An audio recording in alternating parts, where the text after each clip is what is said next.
आज हम डिस्कस करेंगे Fraunhofer diffraction due to single slit. तो सबसे पहले हम बात करते हैं कि what is the diffraction and what is the Fraunhofer diffraction.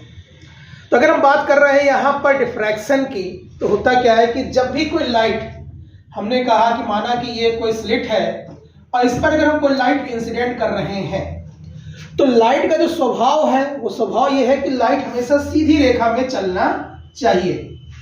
पर होता क्या है कि स्लिट के किनारों से अगर ये बिखर जा रही है, ये बेंड कर जा रही है, तो इस घटना को हम क्या कहते हैं? डिफ्रैक्शन ऑफ लाइट कहते हैं। और उसमें भी डिफ्रैक्शन दो प्रकार के होते हैं, एक फ्रेस्नेल डिफ्रैक्शन और दूसरा फ्राउनहोफर डिफ्रैक्शन। फ्रेस्नेल डिफ्रैक्शन में हम कहते हैं कि जब भी कोई लाइट ऑफ सोर्स और स्क्रीन दोनों फाइनाइट डिस्टेंस पर हो, तो वो डिफ्रैक्शन हमारा क्या कहलाएगा? फ्रेस्नेल डिफ्रैक्शन कहलाएगा। और जब हम कहें यहां पर कि कोई भी सोर्स ऑफ लाइट वो इनफाइनाइट पर हो, माना कि ये हमारा इनफाइनाइट पर है, क्योंकि हमें मालूम है कि जब भी कोई पैरेलल बीम हम इंसिडेंट करते हैं तो हमें अपीयर होता है कि इसका सोर्स कहां पर होगा? इनफाइनाइट पर। और आफ्टर डिफ्रैक्शन भी अगर हमें यहां पर प्लेन वेव फ्रंट मिलता हो, तो हमारा ये डिफ्रैक्शन हमारा क्या कहलाएगा? फ्राउनहोफर डिफ्रैक्शन कहलाएगा। इसी फ्राउनहोफर डिफ्रैक्शन का ही एक एप्लीकेशन है ड्यू टू सिंगल स्लिट, जिसका हम आज डिस्कशन करेंगे। तो आप देख रहे हैं कि यहाँ पे हमने एक फिगर बनाया हुआ है। इस फिगर में हमने एक स्लिट ली हुई है, जैसा कि क्वेश्चन में कह रहा है सिंगल स्लिट लेना है। तो हमने एक सिंगल स्लिट ली हुई है जिसकी थिकनेस हमने यहाँ पे मान रखी है स्मॉल ई है। एंड आफ्टर डिफ्रैक्शन, अगर डिफ्रैक्शन ना होता तो ये जो हमने पाथ दिखाया हुआ है सीधी लाइन, ये जाके सेंटर ओ पर फोकस हो जाता। पर हमने कहा कि डिफ्रैक्शन की घटना हो रही है, और diffraction is a phenomena of light, जिसमें लाइट बेंड कर जाती है ड्यू टू शार्प कॉर्नर। तो यहां पर लाइट बेंड की है, हमने मान लिया है कि थीटा एंगल पर बेंड किया हुआ है और फोकस हुआ है on the screen on point P. अब इस पॉइंट पी पर हमें डिफ्रैक्शन दिख रहा है। हमें निकालना क्या है? यहां पर इस डिफ्रैक्शन के कारण स्क्रीन पर जो हमें पैटर्न मिलेगा मैक्सिमा और मिनिमा का, उस पैटर्न के लिए हमें यहां पर कंडीशन निकालनी है। तो जैसा कि हमने कहा, लिखने के लिए हमेशा, अगर आप मेरे पीछे इंटरफेरेंस के भी आप वीडियो देखेंगे, तो मैंने कहा पहला स्टेप जो हमारा होता है कि हम उस घटना को दर्शाते। जैसे यहाँ पे डिफ्रैक्शन की घटना है, तो हमारा सबसे पहला ही पैरा होगा कि हम एक स्लिट कंसीडर करेंगे, स्लिट जिसकी थिकनेस हम स्मॉल ई मान लेंगे। जो कि फ्राउनहोफर है, तो हम यहाँ कंसीडर करेंगे कि एक प्लेन वेव फ्रंट है, मोनोक्रोमेटिक लाइट का ऑफ वेवलेंथ लैम्डा कंसीडर करेंगे। और चूंकि डिफ्रैक्शन की घटना दिखानी है, तो मानेंगे कि आफ्टर डिफ्रैक्शन एंगल हमारा क्या हो जाएगा? थीटा हो जाएगा। तो वही थीटा दिखाकर हमने फोकस किया है ऑन द पॉइंट पी। अब करना क्या है? यहां पर हमें करना है यहां पर रिजल्टेंट इंटेंसिटी की बात है। और हमें मालूम है इंटरफेरेंस से ही कि रिजल्टेंट इंटेंसिटी होती है स्क्वायर ऑफ एम्पलीट्यूड। और एम्पलीट्यूड निकालने के लिए हमें आफ्टर डिफ्रैक्शन जो लाइट मिल रही है उसका इक्वेशन बनाना होगा। अगर उसका हम इक्वेशन बना लेंगे, तो हम करेंगे क्या? यहां पर हम उससे एम्पलीट्यूड को अलग करके स्क्वायर कर देंगे, इंटेंसिटी आ जाएगी, और फिर उस इंटेंसिटी से कंडीशन ऑफ मैक्सिमा और मिनिमा की बात करेंगे। ठीक है, तो ये हमारा आगे का स्टेप है। तो हम करते क्या है यहां पर? अब हमारा अगला काम है कि इस ई थिकनेस से जो पास ओनली वेव है, इसका एम्पलीट्यूड निकालना। आज इसके हम मैथमेटिकल कैलकुलेशन की बात करेंगे।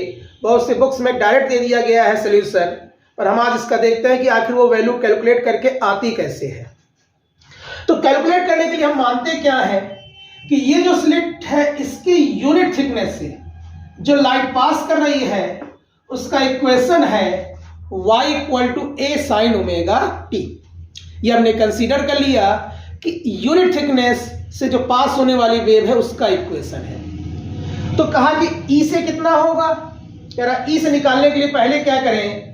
आप एक स्मॉल थिकनेस dx मान लें, और पहले इस dx थिकनेस से जो हमारी लाइट पास कर रही है उसकी बात करेंगे, और फिर इंटीग्रेट कर देंगे पूरे के लिए, तो पूरे के लिए आ जाएगा।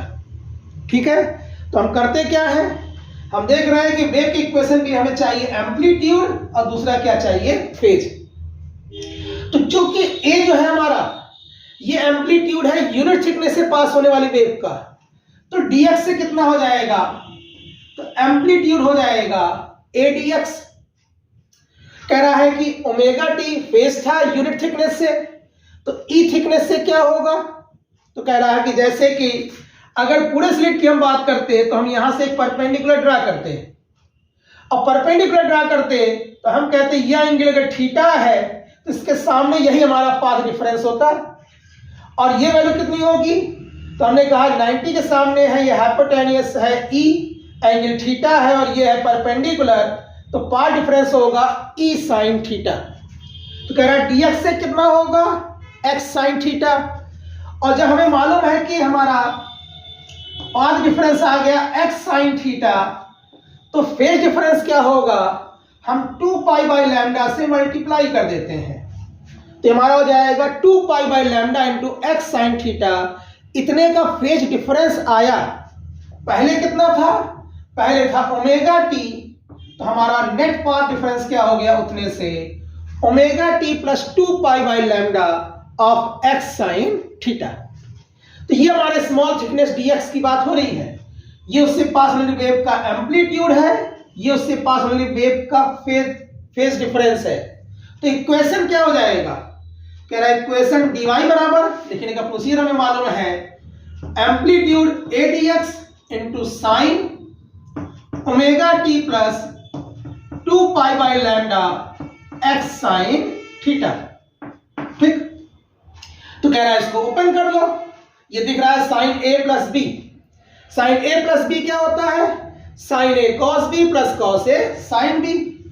ये हो जाएगा dy इक्वल टू, तो dy equal to a, dx हम बाद में कर देंगे, पहले इसको हम ब्रेक कर रहे हैं। तो ये हो जाएगा sign omega T cos 2 pi by lambda x sine theta plus cos omega T into sine omega T into sine 2 pi by lambda x sine theta, और पूरे का इंटू dx। तो ये तो हमारा इक्वेशन किसका हो गया, इस स्मॉल थिकनेस से पास होने वाली वेव का इक्वेशन। तो पूरी स्लिट से क्या होगा, तो हमने कहा चूंकि पूरी स्लिट की थिकनेस कितनी है, स्मॉल e, तो इधर भी दूरी है e/2, इधर भी दूरी है e/2, तो यहां से हो जाएगा माइनस e/2 से प्लस e/2। तो हम इंटीग्रेट कर देंगे, तो हम यहां करेंगे कि नेट क्या हो जाएगा, तो नेट हम यहां पे इंटीग्रेट करेंगे कितना, माइनस e/2 से प्लस e/2 dy। अब चलिए इसमें इंटीग्रेट करके देखते हैं, तो देख रहे हैं कि हो तो रहा है किसके रिस्पेक्ट में, x के रिस्पेक्ट में। तो हमारा टाइम वाला टर्म तो हो जाएगा बाहर, तो हो जाएगा a साइन ओमेगा टी बाहर हो जाएगा, इंटीग्रेशन होगा माइनस e/2 से प्लस e/2, कॉस का क्या हो जाएगा साइन, हो जाएगा sine 2 pi by lambda x sine theta upon 2 pi by lambda sine theta. ये तो मैं रिजल्ट लिख दे रहा हूं, पहले एक मिनट मैं लिख देता हूं पहले वैल्यू, और फिर इंटीग्रेट करके अगली लाइन में लिखता हूं। तो ये हो जाएगा cos 2 pi by lambda x sine theta into dx plus इसमें भी क्या हो जाएगा, a cos ओमेगा टी बाहर आ जाएगा, हो जाएगा इंटीग्रेशन माइनस e/2 से प्लस e/2, ये हो जाएगा sine 2 pi by lambda x sine theta dx। अब इसी को हमें क्या करना है, इंटीग्रेट करना है यहां पर। तो चलिए देखते हैं इंटीग्रेट करने पर क्या आता है। इंटीग्रेट जब हम करेंगे तो हो जाएगा y equal to a sine omega t तो बाहर है, हमने यहां पर a साइन ओमेगा टी कर लिया बाहर।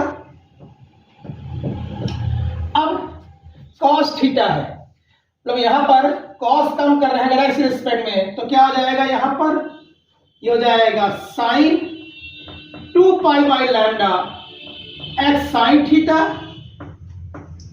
और फिर अपॉन में डिफरेंशिएट होगा तो जाएगा 2 pi by lambda sine theta, limit -e/2 से +e/2, और प्लस सेकंड टर्म जब करेंगे तो a cos ओमेगा t बाहर था, तो उसका क्या हो जाएगा, साइन का हो जाएगा माइनस कॉस, तो जाएगा cos 2 pi by lambda x sign theta upon 2 pi by lambda sine theta, limit -e/2 से +e/2।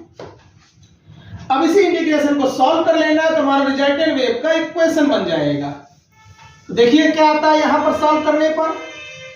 तो अगर इसको हम सॉल्व करेंगे आगे तो पाएंगे क्या, हमको एक बेसिक कॉन्सेप्ट मालूम है कि साइन ऑफ माइनस थीटा जो होता है ये माइनस साइन थीटा होता है, पर कॉस ऑफ माइनस थीटा क्या होता है, कॉस थीटा होता है।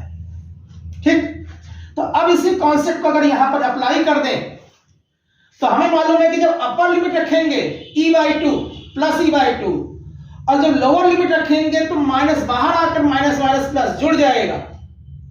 लेकिन कॉस में क्या दिक्कत है, कॉस की अपर लिमिट अगर हम +e/2 रखेंगे तब तो ठीक है, माइनस रखेंगे तो भी प्लस कर देगा और फिर डिफरेंस क्या हो जाएगा, 0 हो जाएगा। जो लिमिट रखेंगे तो हमारा सेकंड टर्म 0 हो जाएगा, केवल फर्स्ट टर्म बचेगा। क्या बचेगा, देखिए हम उसको देखते हैं।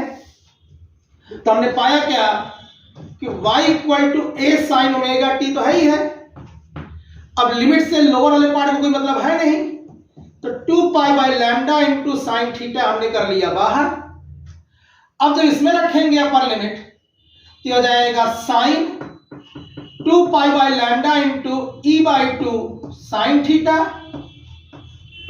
ठीक, अब माइनस ऑफ माइनस प्लस हो जाएगा, ये भी हो जाएगा sine 2 pi by lambda e/2 sine theta.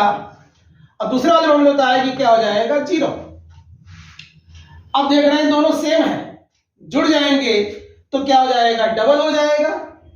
Double हो जाएगा तो ये क्या हो जाएगा, इसको लिख सकते हैं यहां पर हम लिख सकते हैं इस चीज को y = ये तो ऑलरेडी बाहर है ही है, a sine omega t upon 2 pi by lambda sine theta, ये तो हमने बाहर है ही है, ये दोनों जुड़ जाएंगे हो जाएगा 2 साइन। अब देखिए यहां पे 2 भी कैंसिल होगा तो क्या हो जाएगा, पाई e sign theta upon lambda. इस 2 से ये 2 भी कैंसिल होगा, तो इसको लिख सकते हैं हम क्या, देखिए इसको सिंपल फॉर्म में लिखते हैं। अब साथ साथ इसको नोट कर सकते हैं, नहीं तो बाद में रिवाइंड करके देख सकते हैं।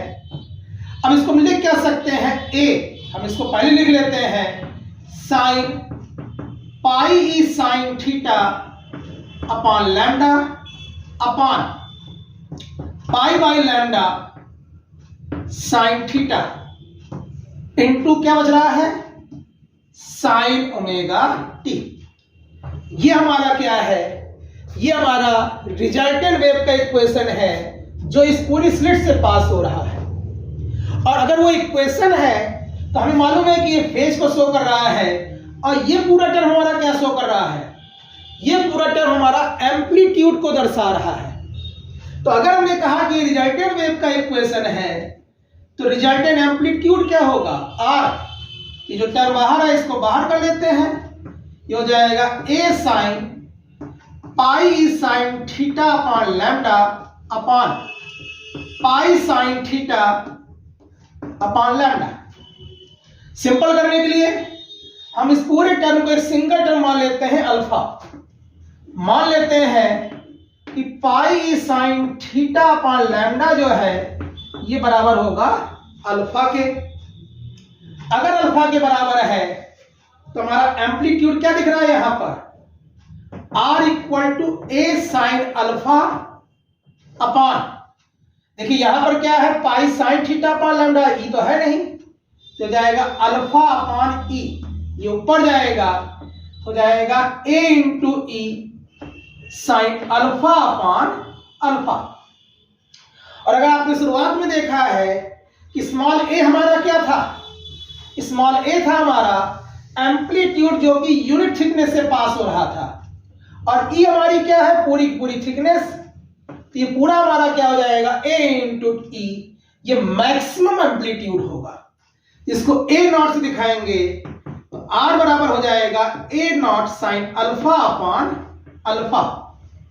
और इंटेंसिटी क्या होती है, इंटेंसिटी होती है इसका स्क्वायर, तो ये हो जाएगा a naught square sine alpha upon alpha का होल स्क्वायर, जहां पे आपको मालूम है कि वेयर अल्फा बराबर हमने क्या माना हुआ था, pi e sine theta upon lambda.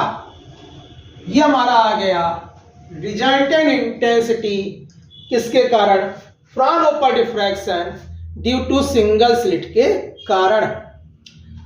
अब अगर ऐसा हमें मिल रहा है, ये रिजल्टेंट इंटेंसिटी मिल रही है, तो हम यहां पर क्या निकाल सकते हैं, हम कंडीशन ऑफ मैक्सिमा, मैक्सिमा भी डिफ्रैक्शन में प्रिंसिपल मैक्सिमा और सेकेंडरी मैक्सिमा होता है, और क्या निकालेंगे, मिनिमा, और उसी से इसका ग्राफ भी प्लॉट करेंगे।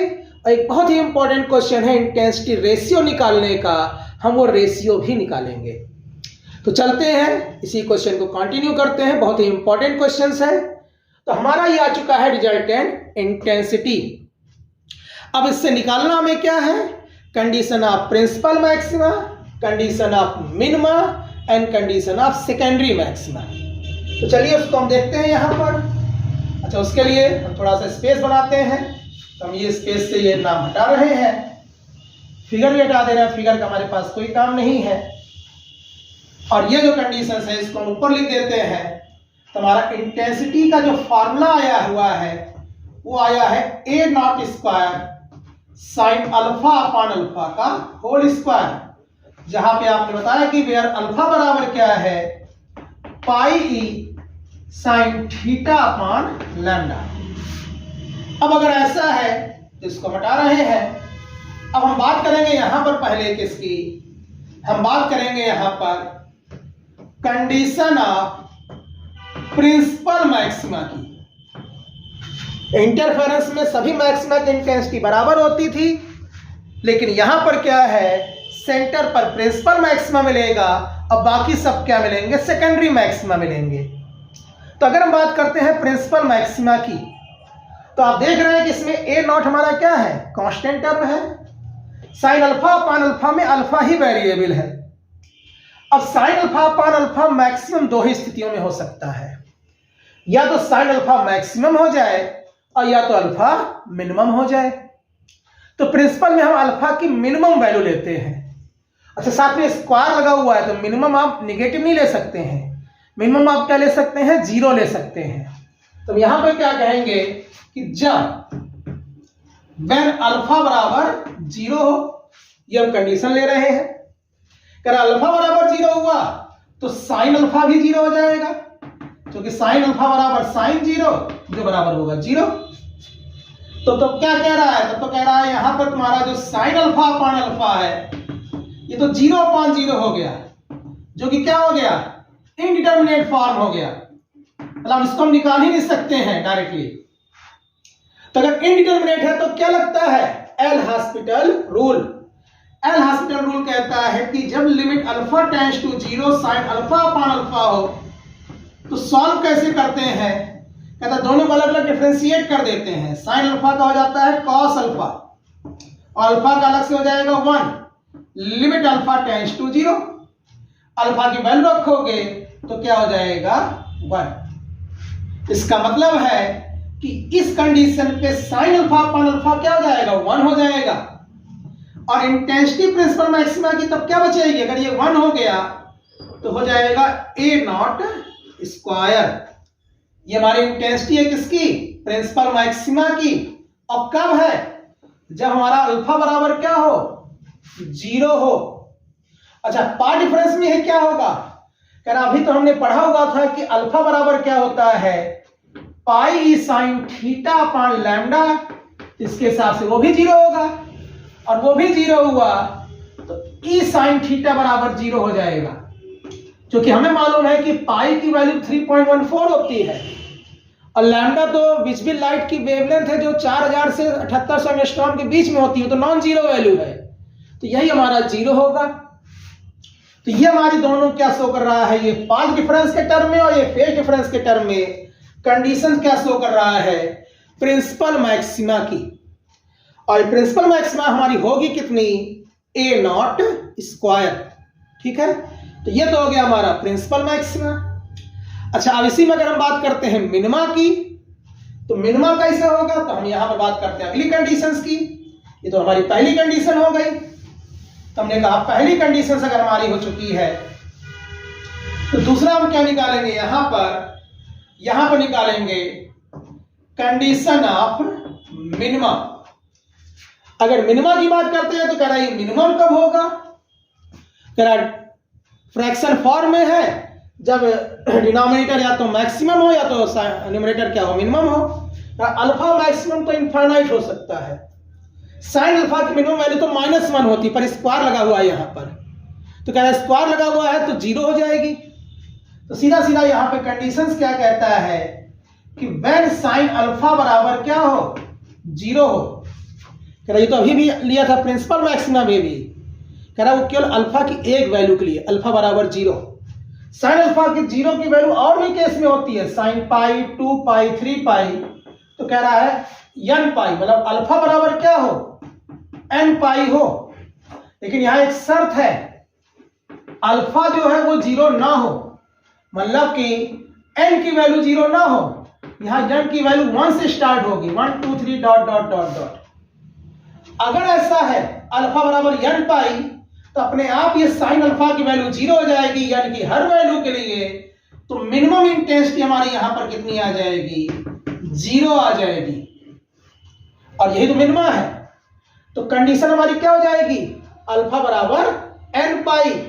अच्छा, ये पार्ट डिफरेंस में क्या होगा, तो अल्फा बराबर होता है pi e sine theta upon lambda equal to n pi, pi से pi cancel, e sine theta बराबर क्या हो जाएगा, n लैम्डा। ये हमारी कंडीशंस किसकी हो गई, पाथ डिफरेंस की। n की वैल्यू यहां भी यही होगी, 1 2 3 4 डॉट डॉट डॉट। तो ये हमारा क्या हो गया, condition of minima. Principal maxima जब अल्फा बराबर जीरो हो, और मैक्सिमा जब अल्फा बराबर pi, 2 pi, 3 pi dot dot n pi हो। प्रिंसिपल मैक्सिमा जब path difference e sine theta zero हो, पर मिनिमा कब होगा, जब lambda, 2 lambda, 3 lambda dot dot क्या हो, n लैम्डा हो। तो ये हमारा हो गया किसका, मिनिमा की कंडीशन। अब एक सेकेंड प्रिंसिपल मैक्सिमा हो गया, एक मिनिमा हो गया। अब इसमें एक होता है सेकेंडरी मैक्सिमा। अब सेकेंडरी मैक्सिमा निकालेंगे और उसी से इंटेंसिटी रेशियो भी निकालेंगे, और तब इसके ग्राफ की बात करेंगे। तो अभी हमने बताया था कि इस फार्मूले को में ए नॉट स्क्वायर हमारा कांस्टेंट वैल्यू है। मैक्सिमा हो या मिनिमा हो, किस पे डिपेंड कर रहा है, साइन अल्फा अपॉन अल्फा की वैल्यू पर। और ये वैल्यू मैक्सिमम ने बताया था दो ही स्थितियों में होगी, या तो अल्फा की वैल्यू मिनिमम हो और या तो साइन अल्फा की वैल्यू मैक्सिमम हो। अल्फा की मिनिमम वैल्यू जीरो हम ले चुके हैं। अब बचती क्या है, साइन अल्फा की मैक्सिमम वैल्यू, जो कि क्या होगी, +1। सीधा सीधा कह रहा है कि व्हेन साइन अल्फा बराबर क्या हो, +1, तो साइन स्क्वायर अल्फा बराबर +1। साइन अल्फा बराबर क्या हो जाएगा, +-1, और जो कि क्या हो जाएगा, साइन 2n + 1 π/2। जो कि आपको मालूम है कि n बराबर 1 से लेकर चलेंगे, जो कि हमने मालूम है कि अल्फा बराबर 0 पर हमें मिला है प्रिंसिपल मैक्सिमा, अल्फा बराबर पाई पर मिला हुआ है फर्स्ट मिनिमा। तो अब मिनिमा के जस्ट बाद ही सेकेंडरी आएगा। तो यहां पर n की वैल्यू क्या हो जाएगी, मतलब अल्फा की वैल्यू तो हमें दिख रही है कि 2n + 1 π/2 होगा, लेकिन n यहां पर हम कहेंगे कि n की वैल्यू क्या होगी, 1 2 3 डॉट डॉट डॉट डॉट। इसका मतलब है कि अल्फा बराबर 3 π/2 पर हमें पहला सेकेंडरी मैक्सिमा मिलेगा, 5 π/2 पर हमें सेकेंड वाला मिलेगा, 7 π/2 पर हमें थर्ड वाला मिलेगा, डॉट डॉट डॉट। इन सभी बिंदुओं पर हमें क्या मिलेंगे, सेकेंडरी मैक्सिमा मिलेंगे। अच्छा, मिलेंगे तो इंटेंसिटी क्या होगी, कह रहा अभी तुमने निकाला कि प्रिंसिपल मैक्सिमा की इंटेंसिटी तुम्हारी कितनी थी, ए नॉट स्क्वायर। अब पहला सेकेंडरी मैक्सिमा का क्या होगा, तो पहला किस पर मिल रहा है, 3π/2 पर मिल रहा है। 3π/2 पर अगर मिल रहा है तो यहां वैल्यू रखो, तो जाएगा a naught square sign 3π/2 upon 3π/2 का होल स्क्वायर। अब साइन 3π/2 क्या हो जाएगा, -1, और इसका स्क्वायर क्या हो जाएगा, +1, और ये अगर ट्रांसफर होगा ऊपर तो जाएगा 4a0² अपॉन 9π²। इसको सॉल्व करोगे तो लगभग आएगा a0² अपॉन 22। ये तो पहले की आ गई। अच्छा, इस तरह I2 निकालोगे तो क्या हो जाएगा, तो सेकंड मिल रहा है 5π/2 पर, तो ये हो जाएगा a0² साइन 5π/2 अपॉन 5π/2 का होल स्क्वायर। अब ये +1 हो गया, और ये 5π/2 का स्क्वायर क्या हो जाएगा, 25π²/4 ऊपर जाएगा, ये हो जाएगा 4a0² अपॉन 25π²। सॉल्व करोगे तो लगभग a0² अपॉन 61 आएगा। और ऐसे ही 7π/2, 9π/2 सभी पे निकालते चले जाओगे तो जो अनुपात बनेगा principal maxima, first order, second order, dot dot dot dot, तो वो तुम्हारा ऑर्डर दिख रहा है तुम्हें यहां पर, कि यहां पर a0² मतलब कि 1 हो गया, यहां पर हो गया रेशियो 4/9π², यहां पर क्या दिख रहा है 4/25π² डॉट डॉट डॉट। अच्छा, वैल्यू लिखना चाहोगे तो लिखोगे 1/1/22/1/61 डॉट डॉट डॉट। ये बहुत ही इंपॉर्टेंट क्वेश्चन है जो पूछा गया है इंटेंसिटी रेशियो का, बीएससी में भी और बीटेक में भी। इंटेंसिटी का अनुपात बताओ, तो ये हमारा इंटेंसिटी का अनुपात निकालने का तरीका है, जो कि यहां पर हमने सॉल्व किया हुआ है मैथमेटिकली, कि ये हमारा इंटेंसिटी का ग्राफ आएगा। अब ये जो आया हुआ है रिजल्ट हमारा, इसको हम ग्राफ से दिखा सकते हैं। अच्छा, ग्राफ में हमारा हमने कहा कि अल्फा की तो ये वैल्यू है ही है, अगर यही चीज तुम्हें 5 डिफरेंस निकालनी हुई तो 5 डिफरेंस में यही क्या हो जाएगा, तो मालूम है कि अल्फा बराबर क्या था, pi sine theta upon lambda equal to 2n+1 π/2, pi से पाई कैंसिल, तो ई साइन थीटा बराबर क्या हो जाएगा 2n+1 λ/2। इसका मतलब है कि 3 λ/2, 5 λ/2, 7 λ/2 पर हमें क्या मिलेगा, सेकेंडरी मैक्सिमा मिलेगा। तो ये तो हमने मैथमेटिकली निकाल लिया कि फेज डिफरेंस में अल्फा बराबर 0 पर प्रिंसिपल मैक्सिमा, अल्फा बराबर पाई, 2π, 3π, 4π पर मिनिमा, और अल्फा बराबर 3π/2, 7π/2, 9π/2 पर सेकेंडरी मैक्सिमा। अब इस पूरे को हम अगर एक ग्राफ से दिखाना चाहें कि आखिर स्क्रीन पर ग्राफ कैसा बन रहा है, तो हम बना सकते हैं, और ये सारे रिजल्ट को हम एक ग्राफ से दिखा सकते हैं। तो हमारा ग्राफ कैसा होगा उसको हम देखते हैं। यहां पर